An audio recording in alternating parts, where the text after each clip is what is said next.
You said that a harmless man is not a good man. A good man is a very dangerous man who has that under voluntary control. How should people become more dangerous? Oh, becoming more articulate is definitely, I would say, that's the primary array of weapons.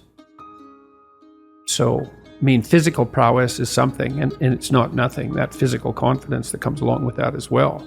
But the same thing replicated at the level of the ability to communicate and to think, and that's a way broader field of battle and opportunity.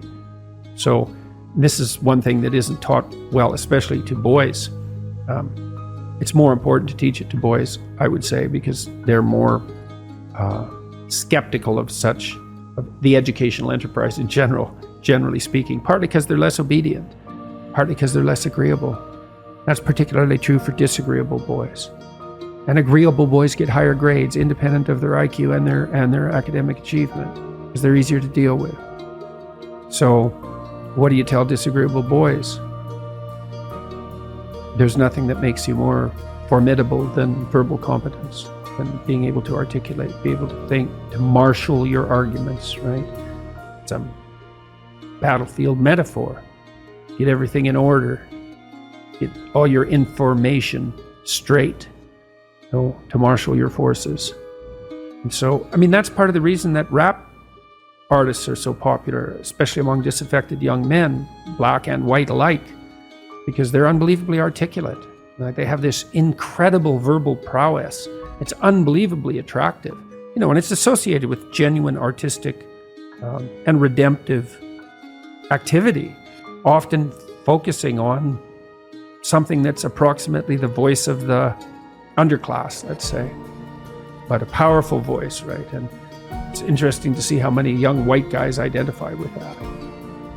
Was it Aldous Huxley that wrote Doors of Perception? Yeah. Yeah, so this is kind of an equivalent of that, right? That you have a experience which many people struggle to articulate. You take the best of us, the one that has the most precise, most articulate, erudite language. You drop them in and you say, okay, show us what you've learned. This is the equivalent, but for just a different community, a different sort of life, that maybe you don't have the ability to describe what it feels like to live on a council estate in Manchester or in, one of the neighborhoods of Brooklyn or whatever it might be. And then this person can. And it feels like it's your voice. Yeah, well, if you're a young man, you still feel alienated from your place as rightful heir of the proper kingdom. I mean, that's an existential truism for everyone, particularly for every young man, because he is an outsider in many ways. He's young and juvenile and not very highly valued, and then is in some sense hurt by the inadequacies of the current king, the current culture, and is easily turned against it because of that. And that's the machinations of the evil uncle. That's the King Arthur story. That's the story of Horus and Osiris. It's an ancient story. It's the story of Sauron, and it's there all the time. And you see in rap music, in hip hop, all of that alienation being given an articulated voice in an artistic sense. And that's a good example of the power of verbal facility. And that's the route to, let's say, marketing education to young men. It's like, you want to take your rightful place in the kingdom? It's like, get your tongue straight, man. Get it under control in the highest possible sense. The persona, you could say, is a good way of thinking about it. You watch all those rom-coms where there's always kind of a beta male guy who's being real friendly and always failing miserably with the women because basically he's lying to himself and to them.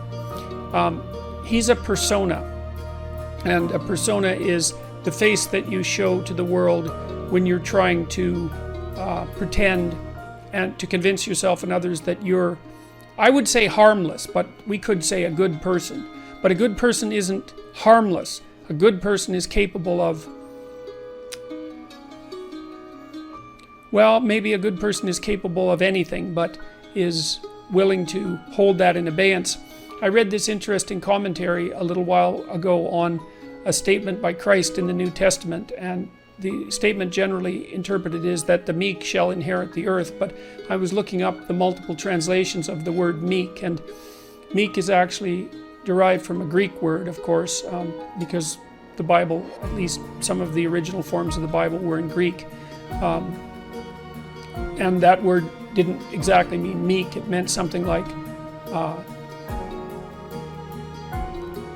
those who have weapons and the ability to use them, but determined to keep them sheathed, will inherit the world. And that means that people who are capable of force, let's say, but decide not to use it, are in the proper moral position. And Nietzsche commented on that a fair bit too. You know, he thought of most morality as cowardice, not because morality itself was cowardice, but because most people who are cowards disguise their cowardice as morality, and they claim that their harmlessness, which is actually a consequence of their fear and inability to be harmful, say, or to be dangerous, is actually a sign of their moral integrity. And that's a really bad idea. So, you know, if you're an axe murderer but you don't have an axe, that doesn't mean that you're moral. So now, with regards to, so that's the persona. And the persona is the mask that you wear, and that's what persona means, is the mask that you wear to convince yourself and the world that you're not a terrible monster, so that when you look at yourself in the mirror, you don't have to run away screaming. You know, and you might think, well, that's a bit of an overstatement, but Jung was very interested in phenomena such as, say, the psychological phenomena that would characterize the actions of someone who might be an Auschwitz camp guard, for example. And, you know, that's a pretty monstrous form of behavior. And the thing about Auschwitz camp guards is that there's no reason to assume, really, that they were much different than normal people. Now, there would have been exceptions, obviously, and what that means is that perhaps you too could be an Auschwitz camp guard, and perhaps you would even derive some enjoyment out of it, and you might think not, but you shouldn't think not so quickly. And what that also implies is that if you could see what that meant when you looked in the mirror and looked at yourself, you might run away screaming, because you'd have a revelation of just exactly what the human being is capable of. And that's a very unpleasant revelation, and also one of the things that stops people from being enlightened, because that revelation of the evil of the self is part of the journey to enlightenment, and an early part. Now, the shadow would be all the parts of the personality that the persona rejects, and that might be the aggressive elements. Certainly that's the case for people who are hyper-agreeable. And now you can tell, I think one of the best, there's two pathways to the development of the shadow, and they're tightly allied with one another.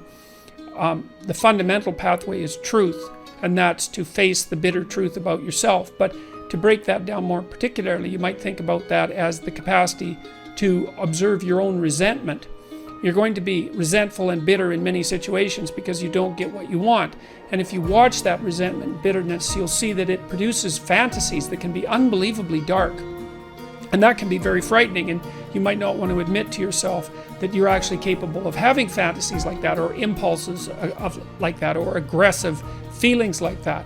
But the thing is that if those aggressive feelings and impulses and fantasies are integrated into your character, it's like you're opening up a dialogue with a part of yourself that can be very forceful and strong and dangerous. And it's really useful to be dangerous, because if you can be dangerous, you often don't have to be. Men who've integrated their shadow often also develop a kind of peculiar grace that would be a consequence of not only allowing their aggressive side to step forward, but also their feminine and compassionate side that they may have kept squelched because of embarrassment about it, or because they'd been harassed for being weak, or any number of things. So, but the practical approach for developing your shadow, I would say, is to contemplate and consider your resentment and notice what it says, and because your resentment will also tell you what you have to say. If you're feeling oppressed at work, or you're oppressed in your life, or you're oppressing yourself, then you got to notice that you're feeling oppressed. Then you have to notice that you're feeling resentful and angry and bitter, and maybe even like Cain in the story of Cain and Abel, because Cain is sort of the archetypal bitter man. And then you have to decide what it is that you need to do in order to remove from yourself that bitterness. And that usually means that there's something that you have to say. And then you have to say it because your soul depends on it. And not only does your soul depend on it, I would say the fate of the world depends on it. Because, you know, you might be wrong and then you should be straightened out. Maybe you're just being whiny and you have to talk to somebody about that. But it may be that you're actually detecting something wrong, some tyranny that's directed towards you and other people, and it's like your moral obligation to speak up about it. And so many workplaces become toxic, to use a terrible cliche, because the people in them won't speak up for what they actually want, or they speak up too late and then they're all twisted up about it, and you know, they're torturing other people because they're so unhappy, and so forth and so on. So practical approach for developing your shadow fundamentally is radical honesty. And Jung said that, you know, a genuine moral effort was a good substitute for psychotherapy.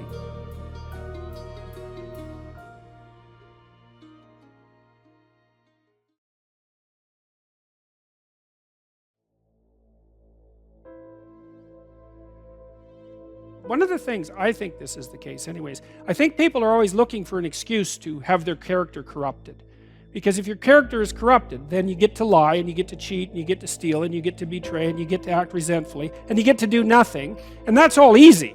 It's easier to lie than to tell the truth. It's easier to do nothing than to do something. So there's always part of you thinking, well, I need a justification for being useless and horrible, because that'd be a lot less work.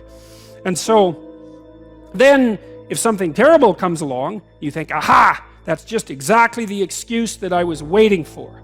And then out all that comes. You know, Solzhenitsyn, when he was in the concentration camps in Russia, watching how people behaved, you know, he said that there were people that were put in the camps who immediately became trustees or guards, and they were even more vicious than the people who had been hired as guards. And his idea was that they had collected all that, he called it foulness, if I remember correctly, around them in normal life. But they didn't have the opportunity to express it. But as soon as you gave them the opportunity, it was like, there it was, right away. And so one of the messages that seems to echo through these Old Testament stories is that just because something terrible happens to you doesn't mean that you get to wander off the path and make things worse. And maybe it doesn't matter how terrible it is that what happens to you. And that's a tough call, you know, because you see people now and then in life who, they've really got it rough, man. Like 50 bad things are happening to them at the same time, and you think, oh, it's no wonder. If you were bitter and resentful and hostile, it'd be like, yeah, no wonder. But then you meet people, and Solzhenitsyn again talked about this in the Gulag Archipelago. He said he met lots of people in the, not lots, he met enough people to impress him in the concentration camp system who didn't allow their misfortunes to corrupt them. And that's something, man. Because maybe the only real misfortune is to become corrupted.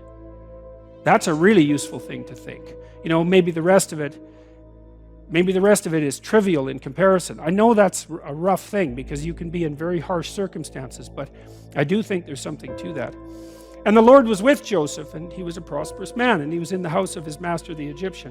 And his master saw that the Lord was with him, and that the Lord made all that he did to prosper in his hand. So that's an echo of the idea that we encountered earlier about walking with God, right? So Adam walked with God before he ate the fruit with Eve, and then he wouldn't walk with God. And then Noah walked with God, and Abraham walked with God. And so the idea is, well, that's that alignment with the highest ideal. I think it's something like that. And you know, we could think about that as a metaphysical claim as well. But I don't think it is. I mean, I've got thousands of letters now in the last year from people who have told me that they were in a pit. That's exactly right. And that they decided that they were going to try to put their lives together. And that it worked. And so that's really something, you know, and they write surprised. It's like, well, I decided that I was going to work hard at what I was doing, and I wasn't going to lie any more than absolutely necessary. I thought I'd give it a try for a few months, you know. And all sorts of good things started to happen to me. It's like, maybe that's how the world works. Now, obviously, it doesn't work like that all the time, right? Because you can get sliced off at the knees. I mean, there's an arbitrary element to existence that you can't wish away. But that doesn't mean that there aren't bad strategies and good strategies. And so I do think that one of the most fundamental existential questions is, like, if things aren't going well for you in your life, is, are you absolutely certain that you're doing absolutely everything you can to put things in order? You know, if you need something to grapple with, and you probably do, you can find that. You just look inside, you'll find something to grapple with. You know, inadequacy, weakness, susceptibility to temptation, narcissism, pride, envy, revenge, resentment, frustration, lack of faith, all of that. That'll keep you occupied if you really grapple with it. And yeah, I mean, that's an ancient theological question. You know, what's up with the devil? Why does the possibility of evil exist? Why is there an eternal adversary? You see that reflected in Cain and Abel, right? At the beginning of the Genesis stories, essentially. The first two human beings are good set against an adversary. And that's what opens history, that story. You think, well, why would God construct a reality where an adversary exists? And maybe it's because, all things considered, a world with an adversary is a better world, just like a garden with a snake in it is a better garden. These things aren't easy to understand. No snake, no necessity to contend with snakes. So why be awake at all? No adversary, no challenge. Why be challenged? Because maybe you're better for the challenge. And maybe that's the challenge, to see if you can be better for the challenge. But that should be internal. Well, fundamentally, if it isn't, you'll find it externally, because you'll demonize someone to turn them into Satan so that you can find an adversary. And then that's very unfortunate for you and for them. That's and the problem. It's just not as big a battle. It's like you battle with someone external who's malevolent, let's say, or you think they are, and usually you've got that mostly wrong, but not always. But if the battle is inside, which is where it's supposed to be, most fundamentally, then it's the ultimate. It is the ultimate challenge. And that's the infinite game. Mm-hmm. The external one is battle between good and evil on a playing field of chaos and order. That's the eternal game. And, you know, you can play that out in the external world, but part of what the religious enterprise is about, and the Christians have really contributed to this, is the notion that sacred battle is fundamentally spiritual, which is to say, in some sense, fundamentally psychological. It's to be fought on the battleground of the soul, internally. It's a subjective issue. How do you defeat evil? You defeat the evil in your own heart. That is how you do it. And so if that's all being acted out for you in the world, well, you've misplaced Satan. That's a good way of thinking about it. This is another weakness, I think, of the atheistic position, because it's pretty hard, it's easy in some sense to dispense with belief in the highest good, but it's not so easy to dispense with belief in evil. So that's a big problem. So then where do you localize it? And you can find evidence of it everywhere, certainly in institutions. I mean, that's the whole systemic racism, corrupt patriarchy narrative, is that Satan is to be found at the core of our institutions. And to some degree, that's true, because everything we do is corrupt to some degree. And so then do you fight it sociologically? You're the good person and the institution is Satan? So you're so good, are you? You're so sure of that, are you? You've got everything in order, do you? And you might say, well, do you have to have everything in order before you fight evil on the sociological front? And the answer is, well, no, because you're never going to have everything in order, but you still shouldn't put the cart before the horse. It's a spiritual battle. And it's taken people thousands and thousands of years to figure this out. Now, first of all, it was the snake. What's evil? What's malevolent? The predatory reptile. Fair enough, man. I mean, we've been fighting with predatory reptiles for 60 million years as mammals. 60 million years. So it's a good first pass approximation. It's the snake, the poisonous snake, the external enemy, the predator. Well, what about the predator and other people? Oh yeah, that's even worse, man. It's like how predators are one thing, but predatory people, other tribes, man, they're brutal. They're brutal. Oh. Well, what about your predatory friend? Oh, that's pretty bad too. The friend who stabs you in the back, the person who betrays you, Judas. God, maybe that's the ultimate snake. It's like, well, how about when you betray yourself? Oh, yeah. So you want to see there's this association that's very strange that occurred in the development of Christian thought between the snake in the Garden of Eden and Satan. There's no indication in the original story that the snake has anything to do with the Lord of all evil.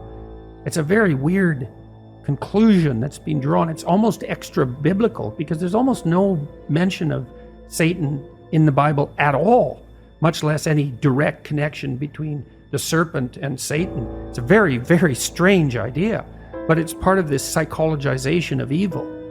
Like, well, what's the ultimate predator? What's the ultimate predator? What's the enemy you harbor in your own heart who hates you? That's the ultimate predator. There's these images of Mary with her head in the stars and baby in her arms and her foot on a snake. It's like, well, that's the eternal feminine. Her head's in the stars because she's oriented towards the highest good and she's protecting her infant from predators. That could be an actual predator. That's been the case throughout not just human history, but mammalian history. Could be other people who are predators. Could be men who are predators. Could be her, who's a predator. The devouring mother. It's like, well, what's the ultimate locale of genuine evil? Well, the highest religious answer is, that's in you. That's the proper place to battle it out. And I think that's true. I think it's literally and metaphorically true. And I was convinced of that in part because of Solzhenitsyn's writings, because Solzhenitsyn identified the totalitarian state with the willingness of the subjects of that state, the subjects and the perpetrators at the same time, to live by lies. No totalitarian state if people don't lie. And every time you lie in support of the totalitarian state, then you're the perpetrator. And that's a psychological issue. It's like, you're going to lie to get along or not? Say, well, what does it matter? I'll go along with it. It's okay. We'll see how it matters, because it matters. And that's all a psychodrama as far as I'm concerned. Fundamentally, when it's properly placed. You've got plenty of problems to take care of on your own front. And that's where you should concentrate your efforts.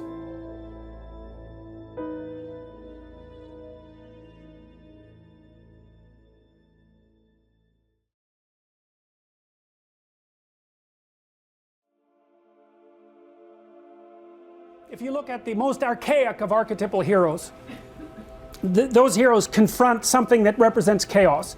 It's usually a monster that bears a treasure of some sort, and that's a symbolic representation of the class of all unexplored things, right? Because things that we have not yet explored are threatening and destructive, but also offer us infinite potential. But more elaborated hero stories, let's say, also reverse that and say that, well, there are times when the order has become so corrupt and rigid that free speech fragments it into its parts so that it can rejuvenate itself. And so, I mean, actually in the Gospels, that's the hero that Christ is basically represented as. He's not so much the dragon confronting the dragon slayer who gathers the treasure, although that's implicit in the juxtaposition of Christ with the figure of like a serpentile Satan. But Christ is the thing that stands up against the corrupt state and rejuvenates it through speech. And so, technically speaking, free speech, the logos, is the thing that mediates between chaos and order. And you can think about, this is represented in many cultures, this idea. You can see it most specifically, I would say, in the Taoist conceptualization, because in the Taoist world, being is made out of chaos and order, yin and yang, masculine and feminine. Fundamentally, it's chaos and order. And order is the fact that wherever you go, there are things you understand. And chaos is the fact that wherever you go, there are things you don't understand. And so the idea is that being is made out of the things that you understand and the things that you don't understand. And it's always that way, which is why Tao is the symbol of being per se. And it's the case. Your brain is adapted, in fact. It's partly why it has two hemispheres. For the world that you understand and the world you don't understand. The world you understand, roughly speaking, being handled by the left, and the world you don't understand, roughly speaking, being handled by the right. Well, it's that line down the middle that's Tao. That's meaning. And if you have one foot in chaos and one foot in order, you're maximizing information flow and rejuvenating yourself at the same time that you're maintaining your structure. And you will report on that internally as engagement in the world. It's the most fundamental orienting sense that you have, and it's deeply instantiated neurologically, unbelievably deeply. And so it really is the case, from an evolutionary perspective, that reality is chaos and order. It's that to which you're adapted. What you do in psychotherapy as well, in addition to helping people face the things that they're most afraid of so that they can overcome them, is to allow them to tell someone the truth. What happened to you? I'll listen. So they tell you, and they take themselves apart and put themselves together while they're speaking the truth about what happened. And it puts them together. It's at the, the two fundamental elements of psychotherapy are, let's find what you're afraid of and avoiding and help you confront it so that you can gather the information that's there. And let's allow you to lay your story out in all of its catastrophe and detail so that you can straighten yourself out through speech. It's exactly what happens in psychotherapy. So, and it should happen in every real relationship. It's the spiritual purpose of a marriage, fundamentally, right? Because you face someone who's different than you, that you're tied to and cannot run from.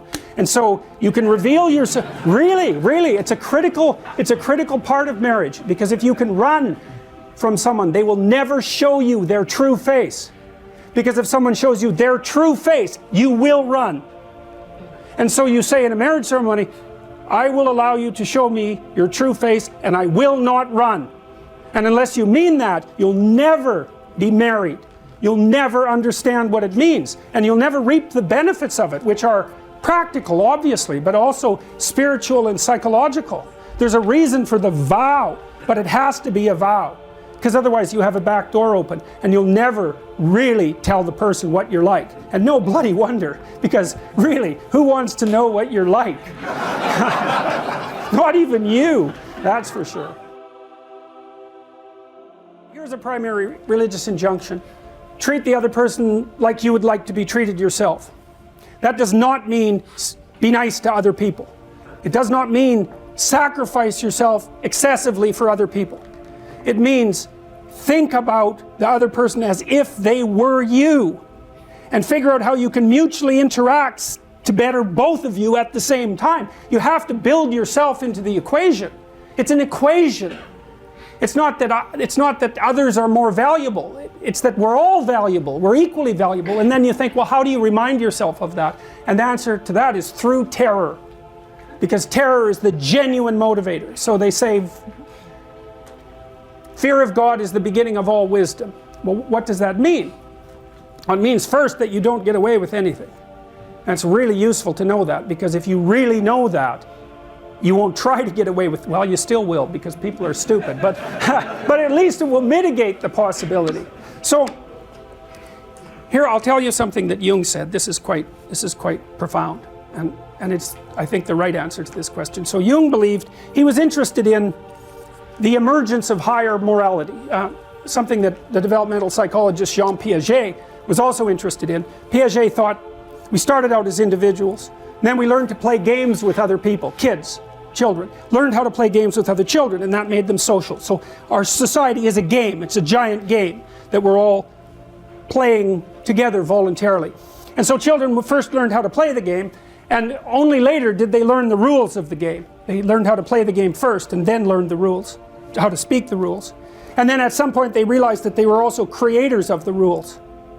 And so that's moral development on a continual, it's not a continuum, it's a fractured staircase upward.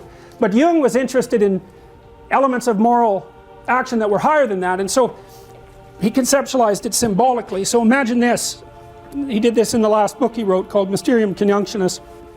So imagine that you exist so that your conceptual structures and your emotions are in uneasy relationship with one another. So you're sort of a house divided amongst yourself.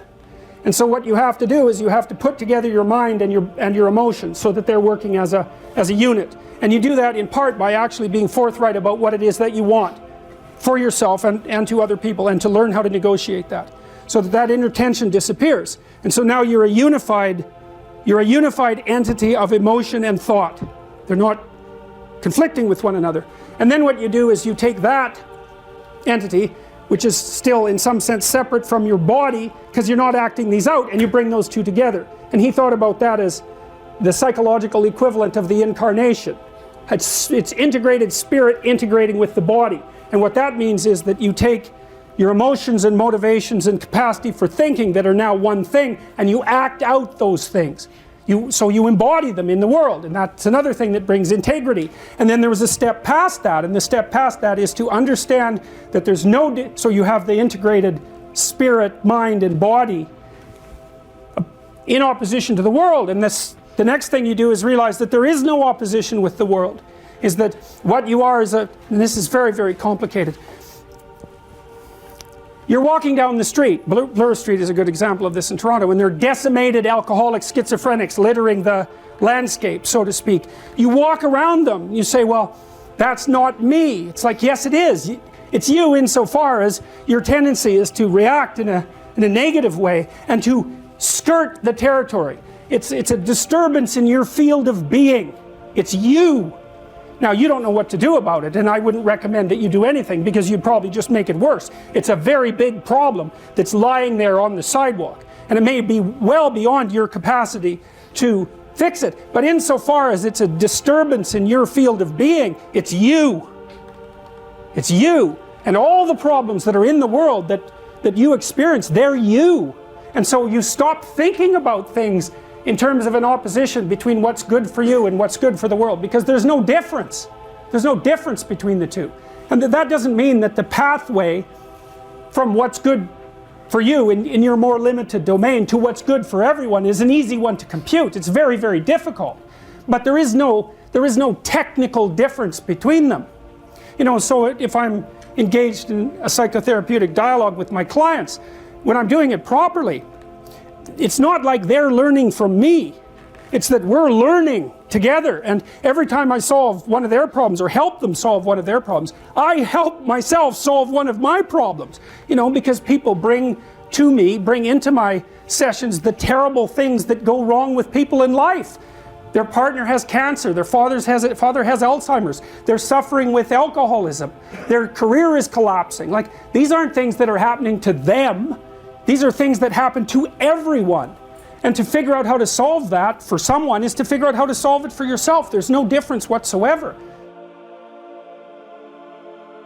So then the terror thing emerges when you start to realize that those problems that you don't address, that are maybe magnified by your impulsive and foolishly self-centered and instrumental behavior, you're manipulating the world on behalf of your own narrow interests, those will come back to haunt you.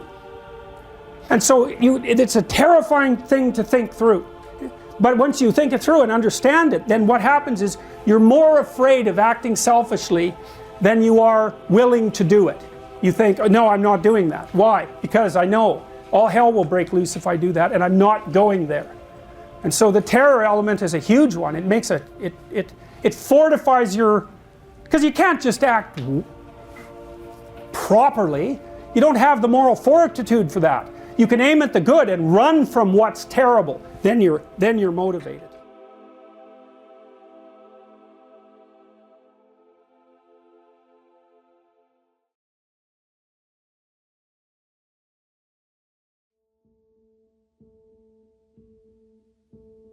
Were there any kind of any of the chapters in your book that helped you get through that kind of traumatic time? Well, I wrote the last book almost entirely when I was so ill I could barely make it to the typewriter. Yeah. So the computer, and so, but look, man, when you're in the depths of catastrophe, you have the support and love of your family, if you're fortunate, and your friends, and I had no shortage of that, thank God.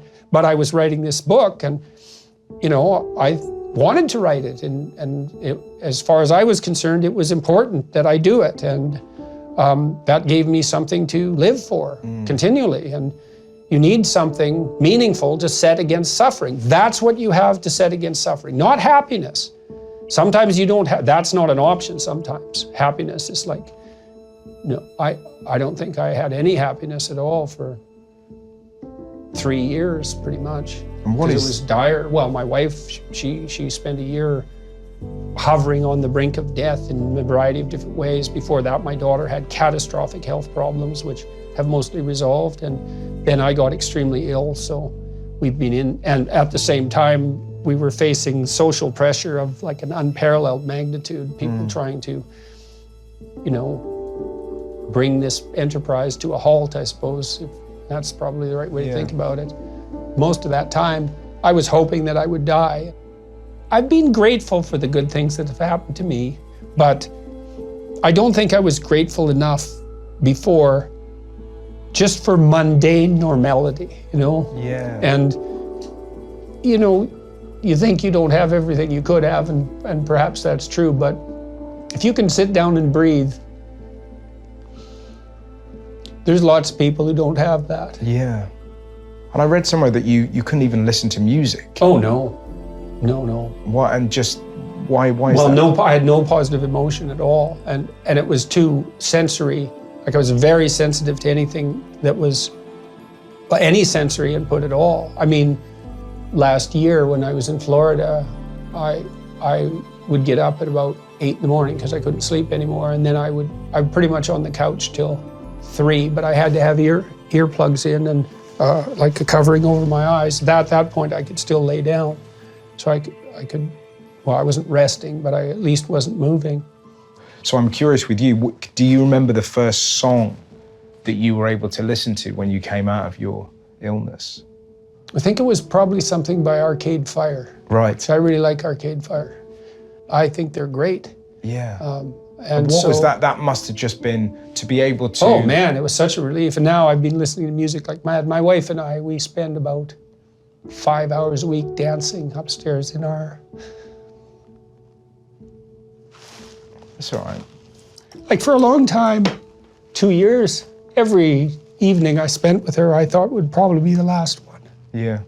So the fact that that's not the case anymore, and that we can listen to music. I have these long playlists that I've been curating for years. That we have an oldies romance playlist that's jazz singers from pretty much the 20s through the 50s, some 60s stuff. I'm curious as well, when you're kind of curating these kind of like playlists, are you able to be in the zone, or are you watching her reaction to the music? Because that's always the thing I struggle Well, I with. tend to put the playlist together, and then our rule is she has veto power, and so, if there's a song on there that she doesn't want to listen to repeatedly when we're driving in our car or whatever, then I'll take it off. Yeah. And she is very good at deciding when something shouldn't be around anymore and getting rid of it. Yeah. So, which was always terrifying, by the way, to our children when they had friends come over, because when they first come over, we'd tell them, we're really happy that you're here, and you're welcome. And we meant it. I think teenagers are pretty funny with their caustic sense of humor and their proclivity to misbehave. But the second part of the message was, but if you do anything stupid and we never have to see you again, that actually isn't a problem for us. Hang on. Is that how you would greet them with that? Yes. That is fucking terrifying. Yeah, well, it was so funny was it- though, because they were terrified of me when they first came over, which was a good thing. But after they'd been over 5 times, they weren't terrified of me. Of course. But they were definitely terrified of Tammy. Right. So, yeah, because she has a stronger spine than me in many ways. Because as it turns out, I'm a very agreeable person. I don't like conflict at all. Yeah. And she's a little more stiff-spined in that regard. So. I think I take very little for granted. And I think I take even less for granted than you might think. I told you that I don't take it for granted that you can all sit here peacefully, and that is how I look at the world, is that if it isn't burning in rack and ruins, then I think it's a bloody miracle. And the fact that things have gone well for me and that I'm still standing, which is also a miracle of sorts, there were probably 30 different scandalous episodes that that anyone with any sense would have thought would finish me. And they've all backfired. And that's also...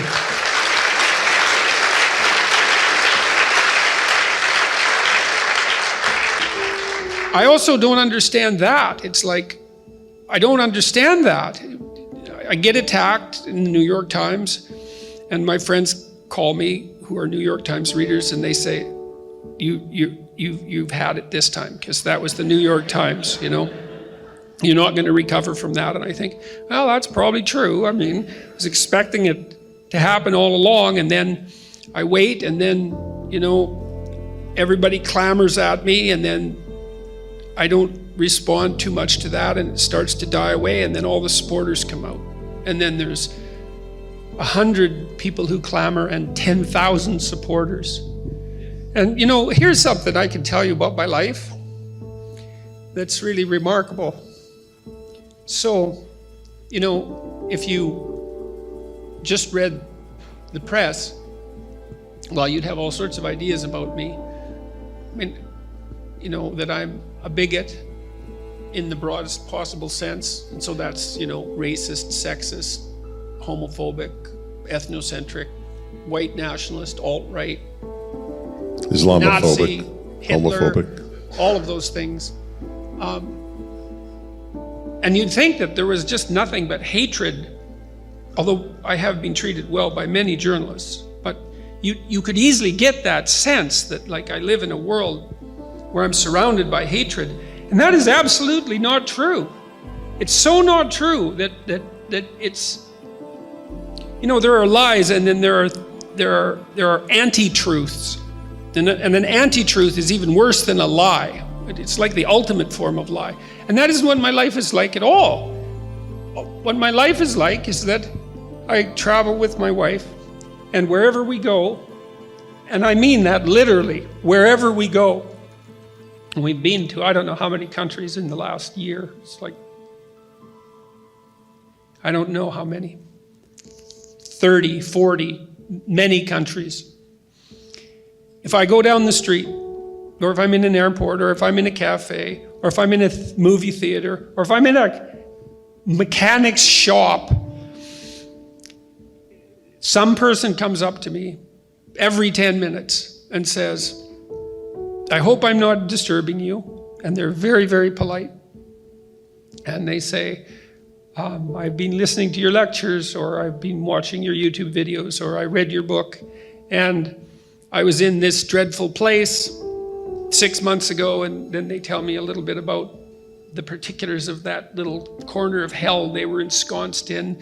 And then they say, well, I've been trying to develop a vision for my life, or I've been trying to take more responsibility, or I've been trying to be grateful for my job, mundane though it may be, or I've decided that I'm going to try to put my family together and make peace, and I've really been trying, and it's really working, and things are way better, and thank you.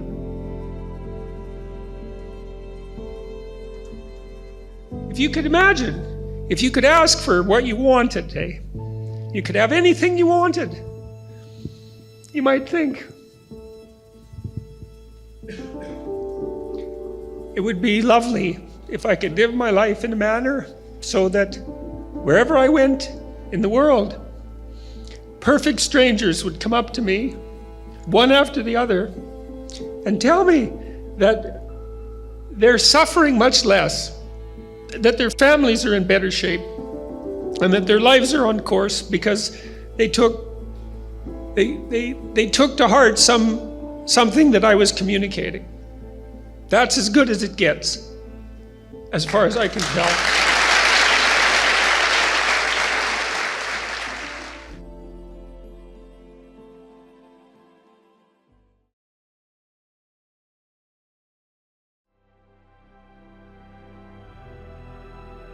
Look for happiness, and everyone thinks, well, I'd rather be happy than miserable, and like, fair enough, you know, but there's nothing about that that has any nobility, and it's not believable. No one believes that, because everyone knows that life is bounded by tragedy and that malevolence abounds. Everyone knows that.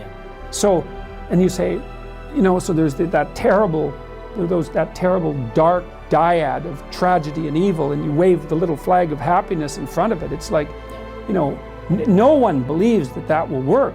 But then when you tell people, look, you're dark, you're a monster, you really are. But that's actually useful because you cannot survive the world without being a monster. People think, oh, well, that's interesting. I kind of suspected that I was a monster, and everyone's always said that that was bad. It is bad, obviously, but there's something that can be done about it, and there's something that can be transmuted into something good without being inhibited. So you're saying, to be good, I don't have to be a neutered tomcat. To be good, I can be a monster, but I can be like a civilized monster. It's like, yeah, that's what you should aim at. You should be unbelievably dangerous. The more dangerous you are, the better. And then you should control that. Because that's your doctrine on what constitutes morality, right? It's contained capacity for malevolence. For mayhem. For mayhem. Absolutely, absolutely. Well, and I learned this partly from Jung, but also partly from Nietzsche. And of course, Jung learned it partly from Nietzsche, because Nietzsche pointed out that most of what passes for morality is just obedient cowardice. Yes. So I'm an obedient coward. Well, no one wants to think that. So they say, well, no, I'm not an obedient coward. I'm a good person because I don't break any rules. It's like, no, you're not. You're an obedient coward, and you're too afraid to break the rules. That doesn't make you good. It also accounts for why the dark hero, the anti-hero, is so popular in cinematic representations in particular, because people go and watch the mafia hitmen and guys like that, and they, there's a dark part of them that thinks, wow, those guys are really cool. Like movies like Quentin Tarantino's movies, where the hitmen are wisecracking and, they're tough and they can handle everything. And you think, well, these guys are psychopathic criminals. Why are people looking up to them? It's because, well, you're not moral if you're just harmless. And the question is, well, what's the antidote to being harmless? And the antidote to that is to open up that doorway into the shadow. And then you could become that, right? There's that gleeful, predatory victory that's part of that. That would be associated with, let's say, the attitude that I could have had to what happened with Channel 4. It's like, I won. Yeah. Look the fuck out. Right. But no, that's not right, because it's not good enough. It's better than losing by a lot, because there's nothing in a loss that's admirable. But it's not the highest form of victory, and there's no reason not to go for the highest form of victory, and that's peace. Yeah. Right? It's not predatory victory, it's peace. Because anyone with any sense, who has any wisdom, regards peace as the goal. And that isn't the peace that means that I'm so afraid of you that I'm not going to say anything. It's the peace that is that, it's the peace of armed opponents who respect one another. Right, that's real peace. I guess I'll tell you too, something about telling the truth. So one thing I did in 1985, 82, 83, 82, I swore that I would stop lying.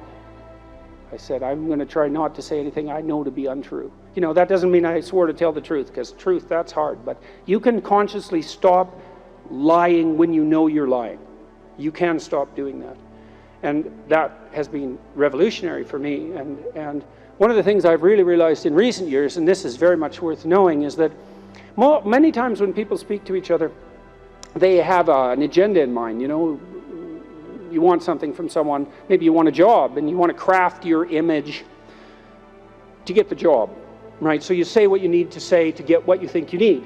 The problem with that is, what do you know about what you need? You're so accurate about that, are you?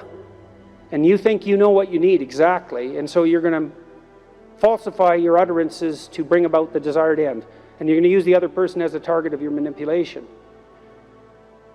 Well, that's like you write an essay because that's what the professor wants to hear. It's like, you don't do that, because you don't falsify your words, because hypothetically they're divine, and the whole stability of the state rests on them, hypothetically, and maybe really too. And so you don't do that.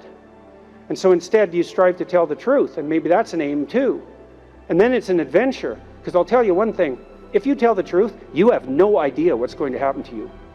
Because you have to let go of that. It's like, I'm going to say what I think, and then what I'm going to assume, faith, I'm going to assume that whatever happens, if I am telling the truth, is the best thing that could happen, because the truth brings about what is best. And even if it looks hard for me, because it might be, because people take the easy way out often when they lie, even if it looks bad for me, that doesn't mean it's bad. It just means I don't see the whole picture. And if you believe that the truth will set you free and that there is such a thing as the truth and that the truth is redemptive, then you're pretty much stuck with that conclusion. But one of the remarkable things about that, and this really is worth knowing, is that if you do that, you will have your adventure. Right? That's the Abrahamic adventure, the call from God that justifies your life because of the excitement of what you're doing. And the truth does that. And then if it's the truth, man, it's your adventure. Because what bloody adventure are you having if you tell someone else's story? It's not yours. And maybe if it's not yours, it's not good enough for you.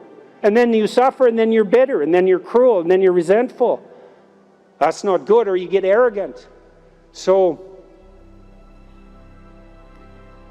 you break up your life, into practicalities, your career, your education, your intimate relationship, your marriage, your friendship. Hopefully your intimate relationship and your marriage are the same thing. Your use of time outside work, your civic duty, and you develop an image for yourself, a vision for yourself on all those fronts, and assume that you can have, with the proper sacrifices, what you need and want. And then I'll say something interesting about that, because that's the pursuit of goods in a practical way, right? And what's valuable in a practical way, in an implementable way. And you pick those pathways and you dedicate yourself to their optimization along any of those axes. And then you learn to optimize an aim. And then you see, once you've learned to optimize an aim across a set of goods, you start to aim at what unites those goods.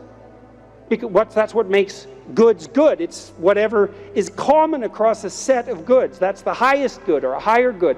And so by practicing any good in any rigorous sense and making the proper sacrifices in that direction, you simultaneously learn to approach the good that is the sum or the essence of all those proximal goods. And I would say that the essential insistence in Christianity is that the good that unites all those goods is the same good that's reflected in the image of Christ, which is an image of acceptance of the suffering of life and the necessity of serving the lowest as the highest calling. And that's something, and it might be true, like really, actually 100% true, more true than anything else, and I actually think it is. If it is true, and if that is real, then why in the world would you ever attempt to do anything else? And it's kind of earth-shattering in some sense to take this with real seriousness, It's all very frightening. If you're not afraid of that vision, and what it implies for you and your soul, then you didn't understand it. But it's also an unbelievably, what would you say, endlessly promising vision of what your life could be. And you might think, well, I need a life so rich that I can justify its suffering. And that's really asking for something, because there's no shortage of suffering in life. And no one thinks their own suffering isn't real. And maybe there's a possibility that there's some aim that's so high that the